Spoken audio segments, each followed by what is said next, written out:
Hi, welcome to Table Talks. My name is Janell and I am your host, sitting down today with Michelle Ann Collins, who is a speaker, author, grief and wellness coach, yoga therapist, and a mindfulness teacher. And one of her mottos is happiness is an inside job. Now, this is a gal that has experienced extreme loss in her life, people that have been very close to her, and it's about her journey healing and finding herself again, finding real joy in life.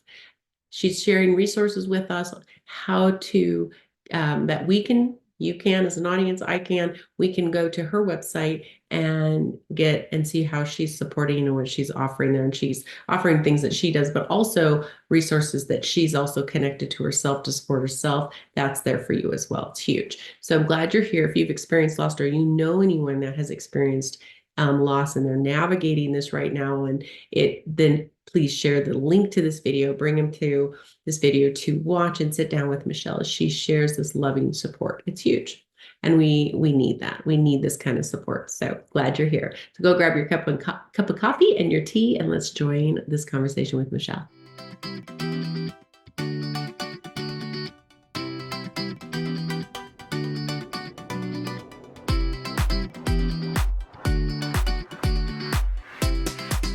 Hi, my name is Janelle, and welcome to Table Talks. I'm sitting down with Michelle Ann Collins, who is a yoga therapist, a wellness coach, and a best-selling author.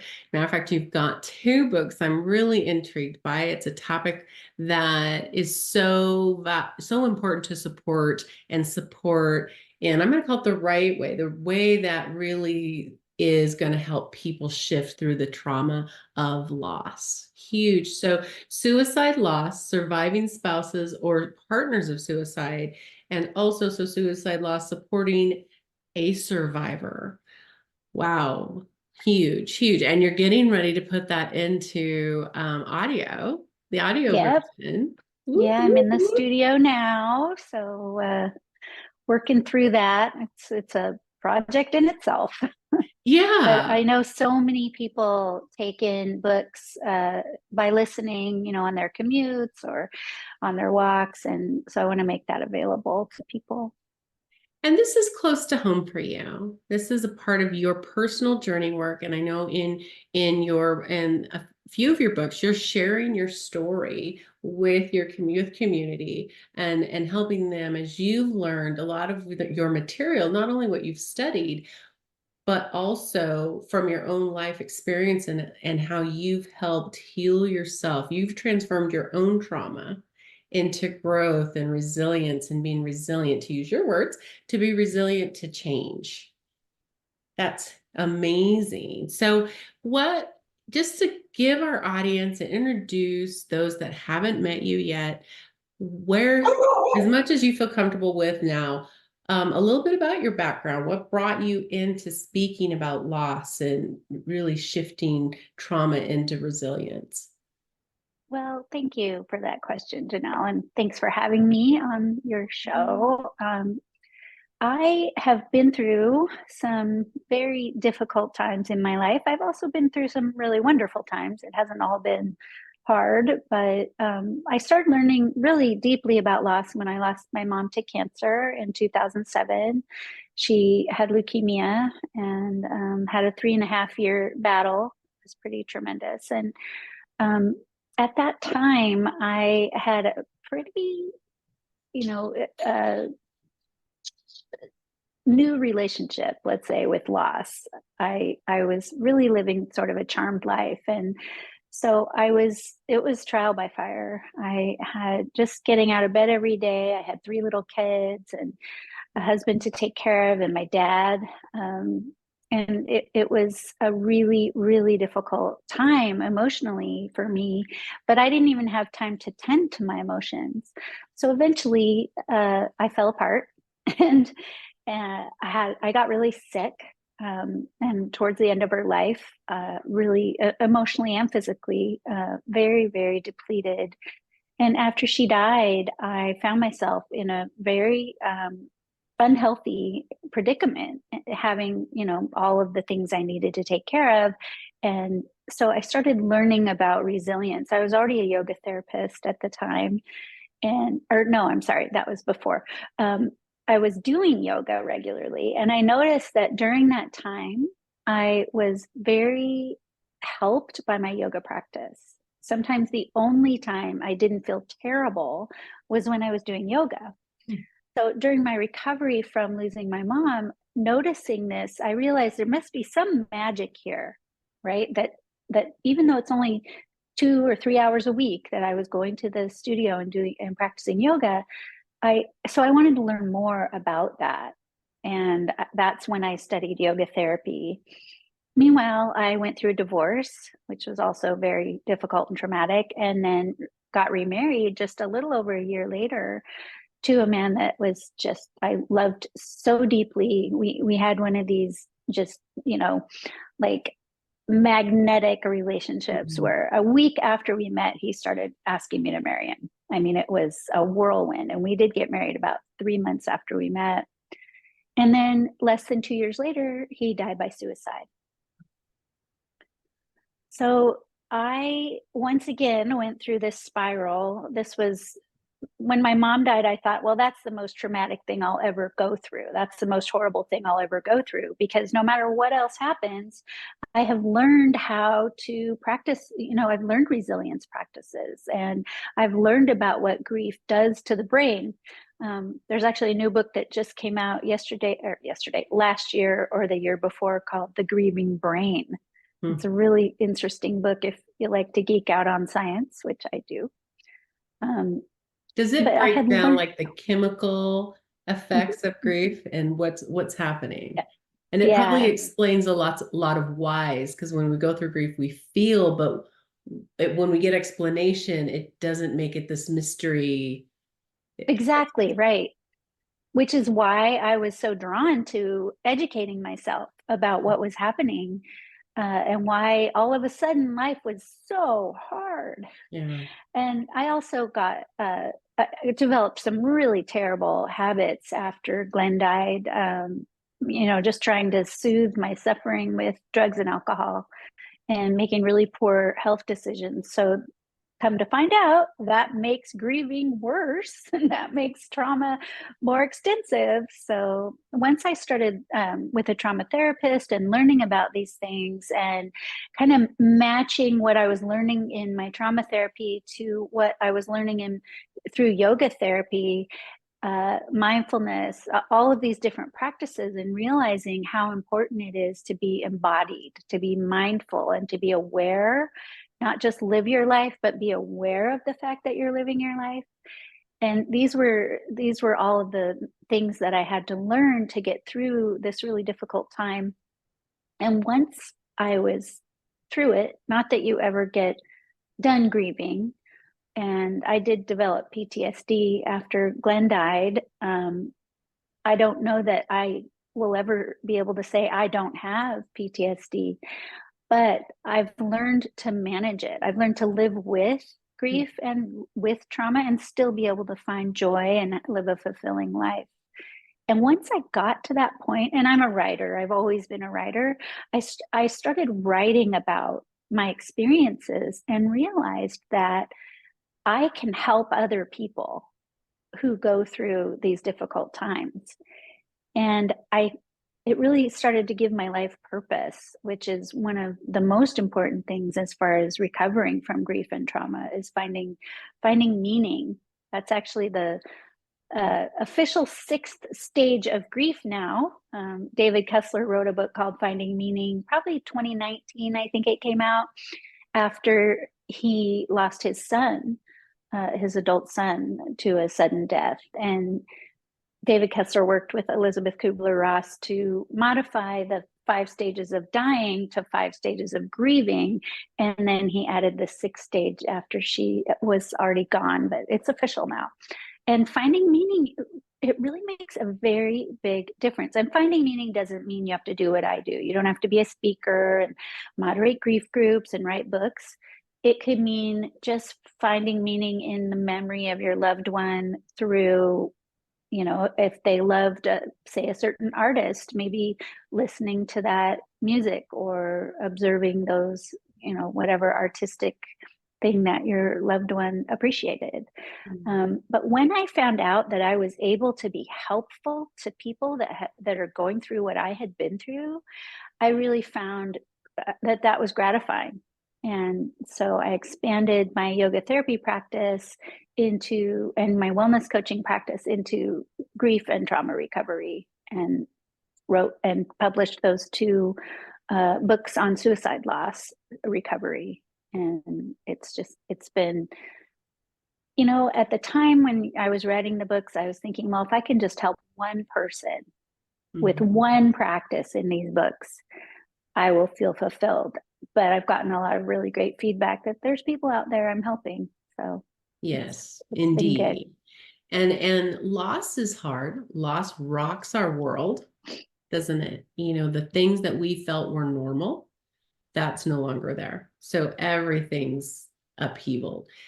What are the ways to, and I imagine there's, you tell me, guilt, shame when when you have lost through suicide, is that something you experience in spades? Oh yes, Mhm. absolutely, in spades. Yeah, and what I've learned through, I also went through a grief educator certification, again with David Kessler. What I've learned is that almost all loss, death, comes with some guilt, even if Mhm. it's not suicide. Mhm. Because oftentimes, and I remember this when I lost my mom, feeling like, did I make her as comfortable as I could have? I never felt responsible for her death, but I felt like I didn't do enough. I didn't do as much as I could have. So there was guilt there, after she died.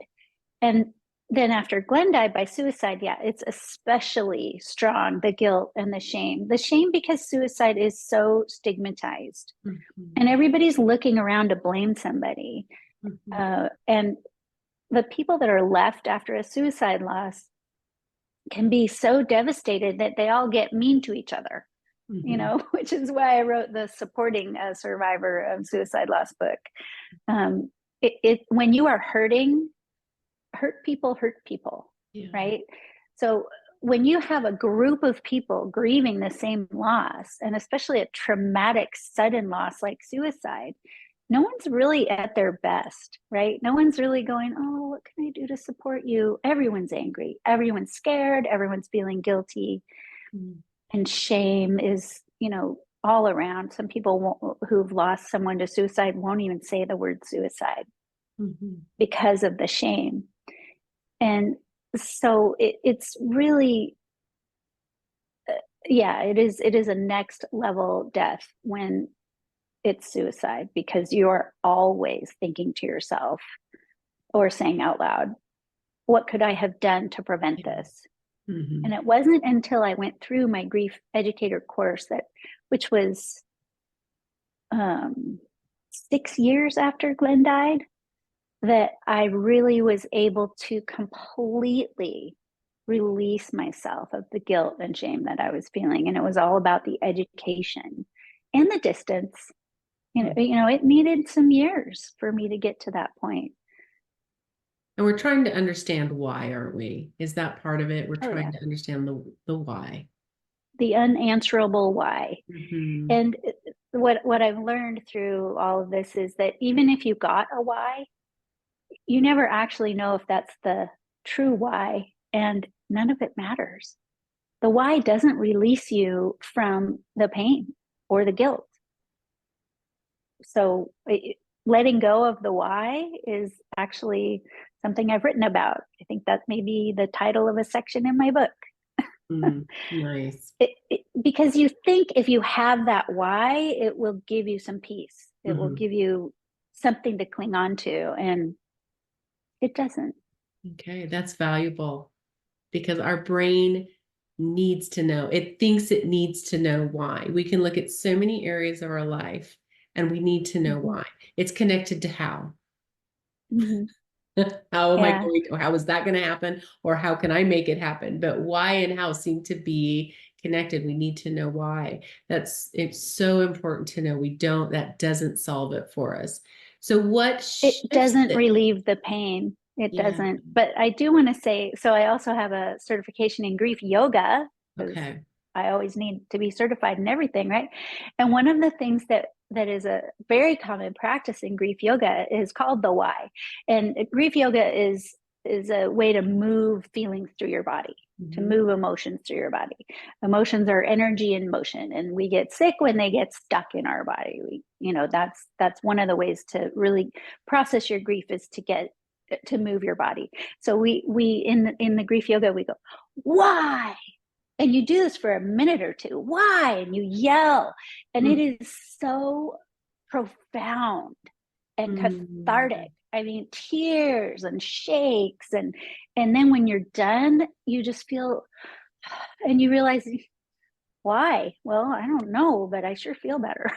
Yeah, but it was allowed to move because yoga moves energy, connects to source, whatever that is for people, and moves the energy. Exactly. Oh my gosh. So, okay, three suggestions or whatever number you feel is helpful to people of survivors. You said, people are not at their best when loss has happened. And so someone comes in, I want to support my friend. They've gone through this loss, severe loss, any loss, but really what are some things that are the most supportive? Well, first of all, if you're supporting someone who's gone through a trauma like this and you are close to them, you are also affected by the loss. So to keep in mind that you need to take care of you as well. If your grief interferes with your ability to support them, you're not supporting them.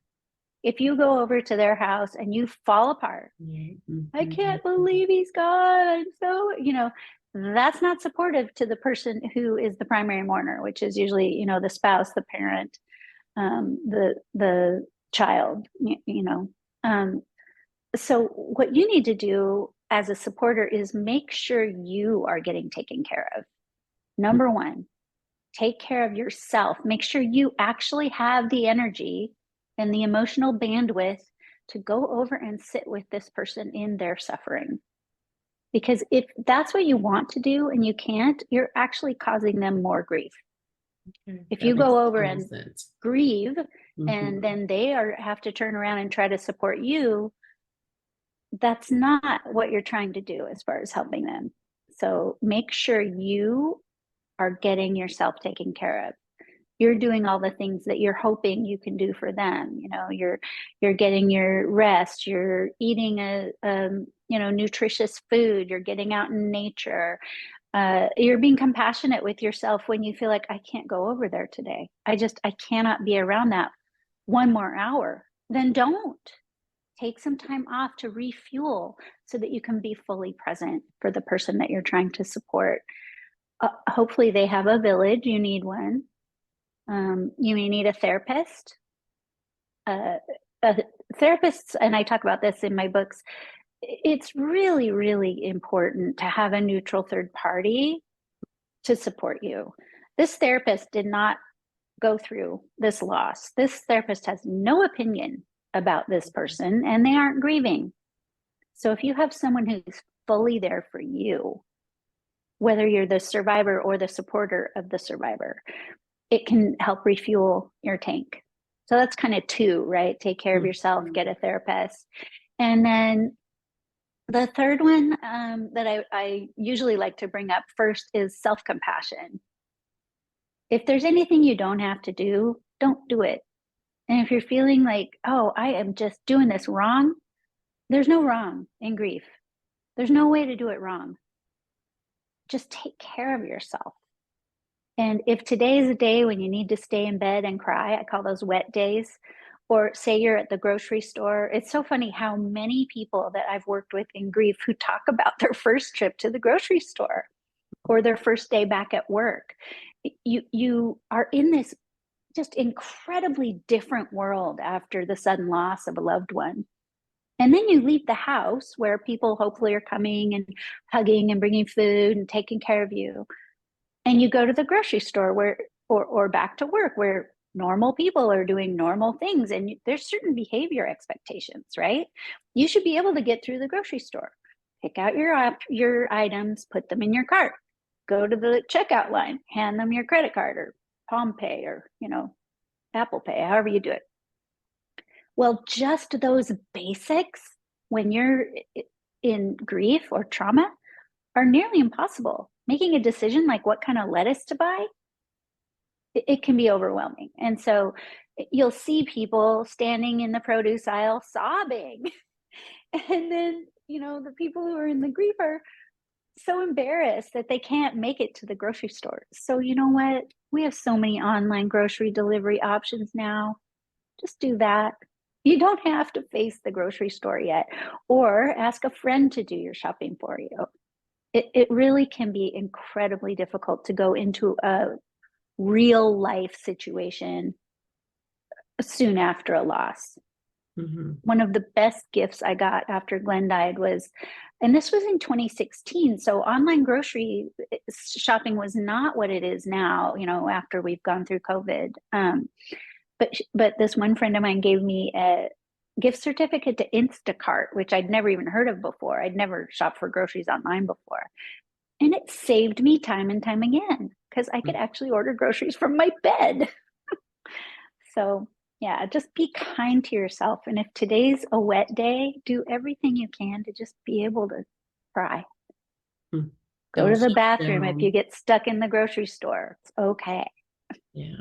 And there's no time limit on it, isn't it? I know there's a lot of, I think there's beliefs, there's limiting beliefs or thoughts or something, all these limiting beliefs around grief and how it should look or how long it should take.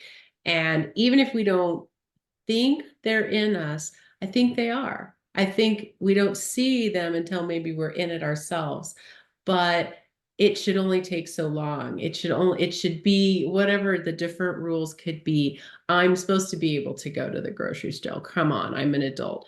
But that needs to just be set aside, doesn't it? That Yeah. It's going to be what it is. And I think what I'm feeling into this, Michelle Ann, is that it's going to bring us down to look at our most authentic, raw self. Is it an opportunity to say, meet you? You are going to meet you at its most authentic space. Mm-hmm. And if you can do so with compassion and not judgment, it is going to make the whole process so much easier.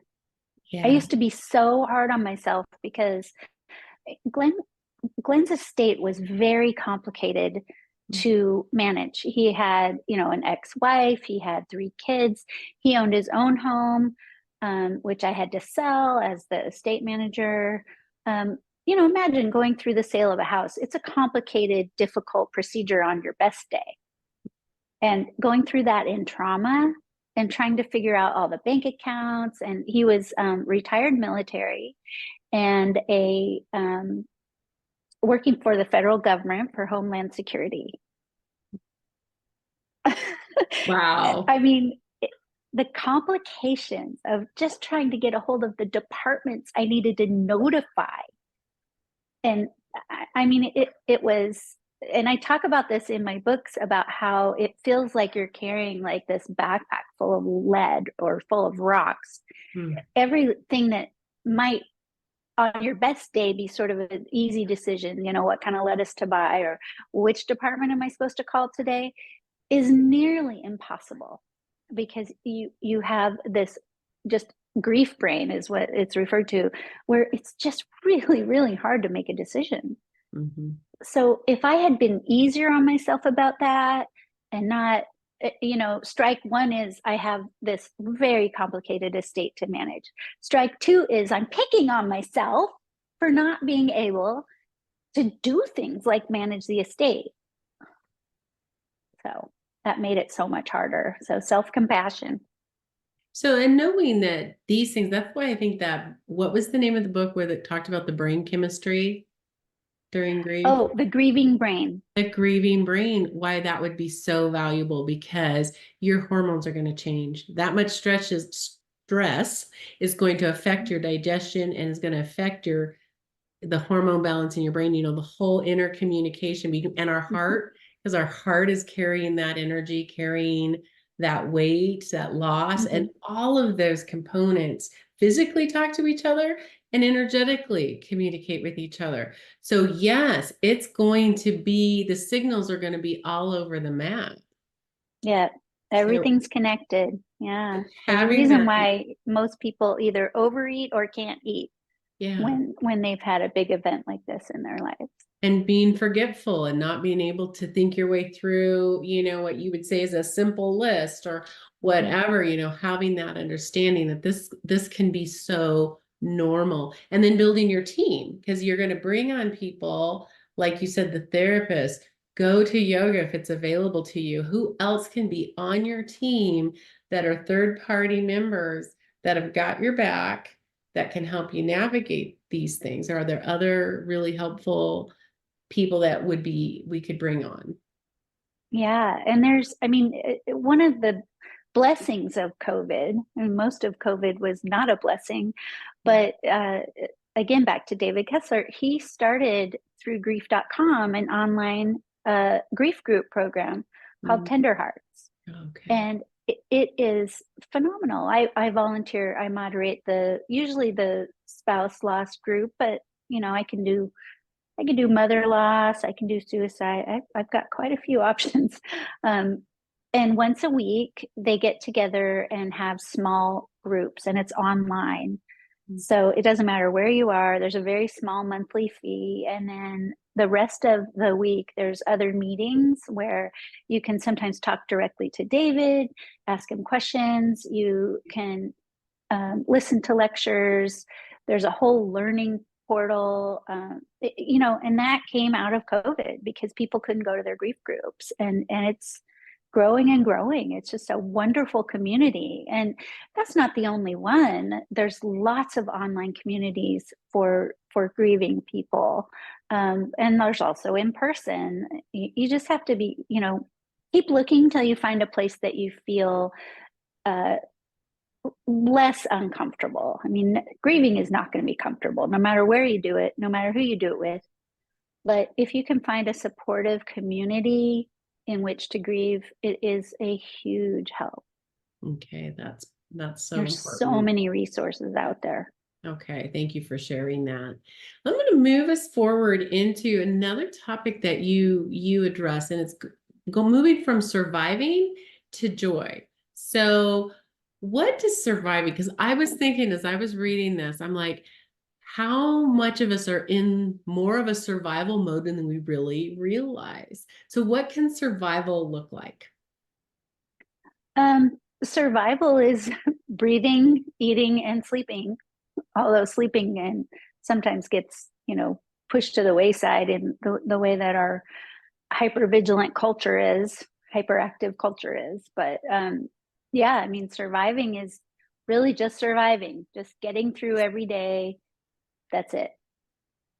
Compared to joy. And you say joy isn't coming necessarily dependent on external. It's an internal job. Yeah.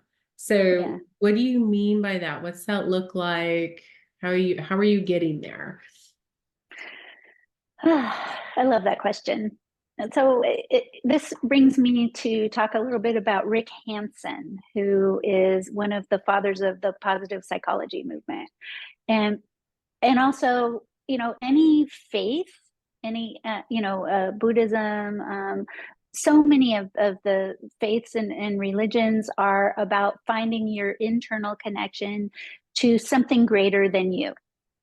And it could be God, it could be the universe, it could be spirit, maybe it's your higher self. Whatever that is also the source of joy.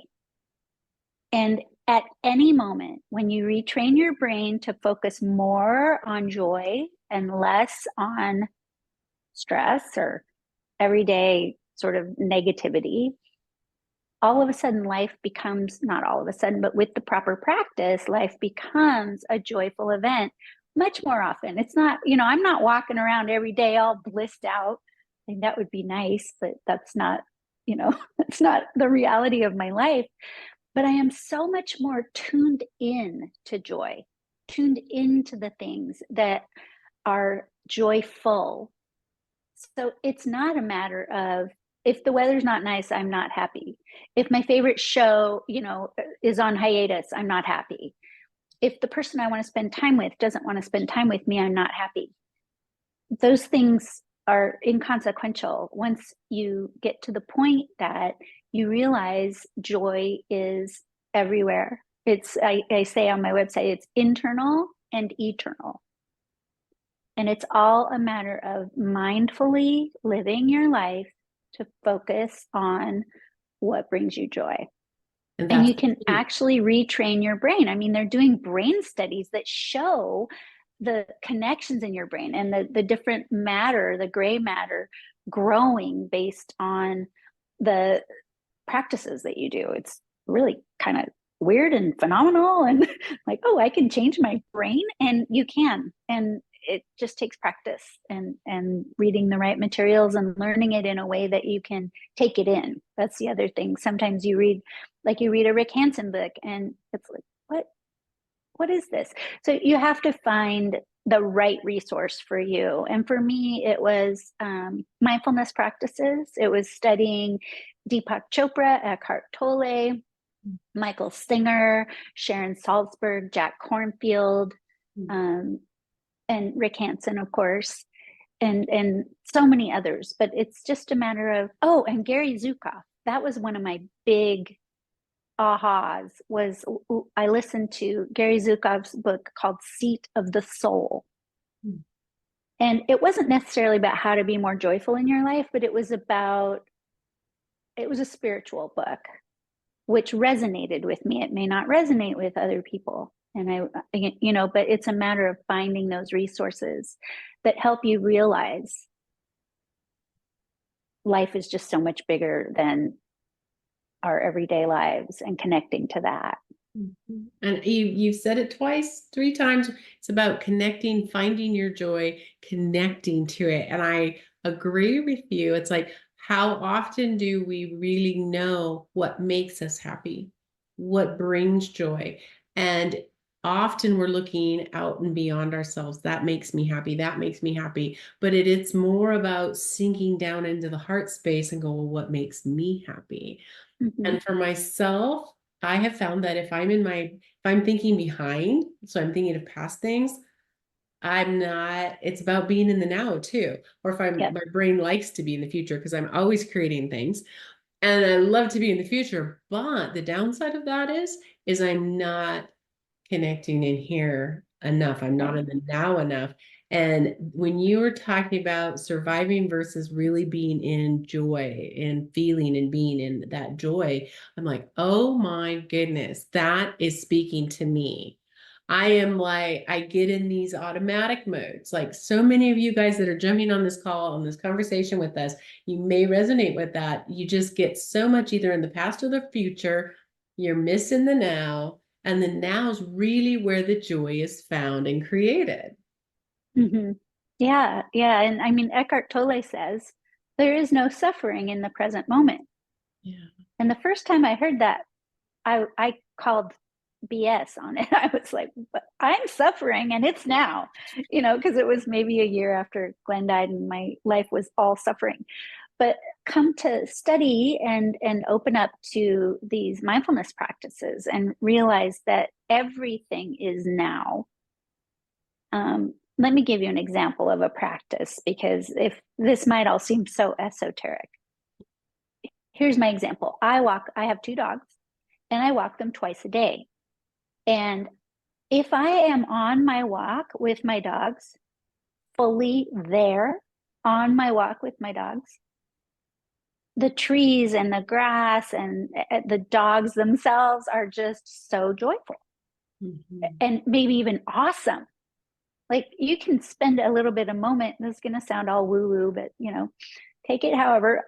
You can spend a moment with a tree and just stand there and think about how incredibly amazing it is that a seed landed here and got nurtured the way it needed to grow into this spectacular thing that is, breathing in what we breathe out and helping keep us alive. So just walking my dogs, or I just got off a phone call with someone and it was incredibly stressful. And I am walking my dogs, ruminating about this phone call. And this dog walk is not full of joy, because guess what? I'm not there. I'm back with this phone call ruminating about it and ignoring my dogs. And when they tug on the leash, I'm, reactive and just not, when I had a chance to be joyful on this walk. And it takes practice to let that phone call stay home and to go on this walk. It takes practice, and it's not 100%. That's why I always call it a practice. But the more joy that you bring in your everyday moments, like how about taking a shower? Mm-hmm. I mean, showering is amazing. Yeah. If you're there, I mean, warm water on your body and being able to get clean, and showers are so much joy. But how often are you actually in the shower? Yeah. When you're showering? Probably not very often. You're ruminating about the past or planning the future. Mm-hmm. But so I'm gonna task everyone listening to this: next time you shower or bathe, bathers are usually more present for their bath. Next time you're there, try actually being in the shower with yourself. Mm-hmm. And see how much it changes the experience. Yeah. So like we were already saying, you don't have to do anything big and spectacular, like take a trip to Hawaii or go to a concert. Joy can be with you in everything you do. And I think it's even more impactful because it can be, right? It is the simple things. Simple things are, like when you were picturing the bath, when you were talking about the bath, I go, yeah, blow some bubbles, make some bubbles. It's the small things, and each of us are going to find our thing, but it's the small things that we can really go, okay, that was fun. I like that. And let it sink in. Like not just keep it up here. I think we're trained. We spend so much of our lives training our thought process, training in our brain, but not so much in our heart. And it's our heart where we can find that joy, where we find what makes us happy, where we can find us. Yeah, exactly. Yeah. And be where you are. Yeah. You know, Ram Dass always said, be here now. And when you first hear that, you're like, well, where else would I be? Well, you're probably 100 other places because you're where your thoughts are. You are. You're literally. Right. I remember one time a friend of mine asked me, what are you thinking right now? Because I had some weird look on my face. And I'm like, 8 things. Do you want to hear them all? You know? Yeah. So, and in my trauma therapy, when I went through trauma therapy, that was one of the biggest things that I learned how to do. So this wasn't all these spiritual, be here now, no suffering in the present. This was practical, because when you have PTSD, one of the things you do is dissociate, which makes it so you're really not even able to be present where you are. Your experience is happening in the past at the time of your trauma, and you don't have a choice. You're there. And you except for after I went through trauma therapy, I was able to implement a lot of these practices that allowed me to stay embodied and not go through these dissociations. So that's an extreme example of how uncomfortable not being where you are can be. But on the flip side, if you are where you are, you're much more likely to live a less stressful, more joyful life. Yeah. And that's not to say, well, you can't plan anything. Of course, you need to plan, you know, or if you're like me, you go to the grocery store and you left your list at home. Although now I put them in my phone, but, you know, and so I try to plan, and then the plan fails. And love grocery stores because they have so many options. But meanwhile, you know, if you're always in planning mode, then you're never in the present. And the present is where the magic is. And the present is where the magic is. I love that. And the healing and the processing and so many. Oh my goodness, what an amazing conversation. Thank you for sharing your insight and your story and just some nuggets that we can all really take into our lives and sit with and go, okay, I can apply these nuggets, this wisdom. Thank you for sharing that. Appreciate it. Yeah, thank you for giving me the venue to do so. Yeah. And if for those that are joining us in this on this conversation, we want to make reaching out and connecting with Michelle and a possibility for you as well. So we're going to share the website and finding your books. Your books will be on your website, but where else can we find them? They're everywhere. Okay. You know, and I have an author page, an Amazon author page that has my 2 books that came out January of 2023, and also the 3 other books that I'm a contributing author for. Yeah, so you can find me on Amazon. So if you're And working, any bookstore has these 2 books. Powell's, you know, you name it, whatever bookstore you want to. Yeah. resources for you, and if you know somebody that is experiencing loss and or you're supporting somebody or you know someone supporting somebody, hey, bring them, point them this way so they can connect to Michelle Ann Collins and get the resources and the wisdom and the knowledge and the guidance to navigating. Okay, love that you're here. We'll see you on the next Table Talk. See you soon. So grab your links. Make sure you don't miss the links. Wasn't that a great conversation? Michelle's amazing. So the links are in the subject. You can go click, find the materials that support you. She also has a couple really great books that she has written about journeying through loss and being a support person or being the person that's healing. So those resources are available for you. If you did not get them, if you've missed them, please reach out to me at janell@janellray.com. That's my email, and we'll make sure and get those links to you. Okay, glad you were here.